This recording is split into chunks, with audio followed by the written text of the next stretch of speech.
বরিশালে সরকারি সৈয়দ হাতেম আলী কলেজে বৈষম্য বিরোধী ছাত্র আন্দোলনে শহীদদের স্মরণে ৩ দিনব্যাপী বিনামূল্যে রক্তের গ্রুপ নির্ণয়ের ক্যাম্পের শুভ উদ্বোধন সম্পন্ন হয়েছে।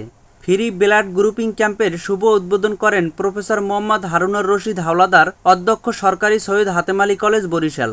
এ সময় আরও উপস্থিত ছিলেন প্রফেসর মোহাম্মদ আখতারুজ্জামান খান, উপাধ্যক্ষ, ব্যবস্থাপনা বিভাগের শিক্ষক ইব্রাহিম জুয়েল সহ অন্যান্য শিক্ষক বীরেন্দ্রা। ২৯শে সেপ্টেম্বর রোজ রবিবার সকাল ১০টা ৩০ থেকে দুপুর ১টা পর্যন্ত এই কার্যক্রম পরিচালনা করা হয়। আগামী ৩০শে সেপ্টেম্বর ও ১লা অক্টোবর এই আয়োজন পরিচালিত হবে।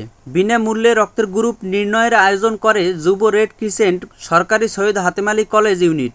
উদ্বোধন উপলক্ষে অধ্যক্ষ বলেন, রক্তের গ্রুপ জানা প্রতিটি মানুষের জন্য অত্যন্ত গুরুত্বপূর্ণ, কেননা চলতি পথে দুর্ঘটনা আমাদের নিত্যদিনের সঙ্গী। তাই আগে থেকে সকলের রক্তের গ্রুপ জানা থাকলে খুব সহজেই রক্তদাতা খুঁজে পাওয়া সম্ভব। সবাইকে এ ব্যাপারে সচেতন হতে হবে, এমন আয়োজনকে সাধুবাদ জানিয়েছেন তিনি।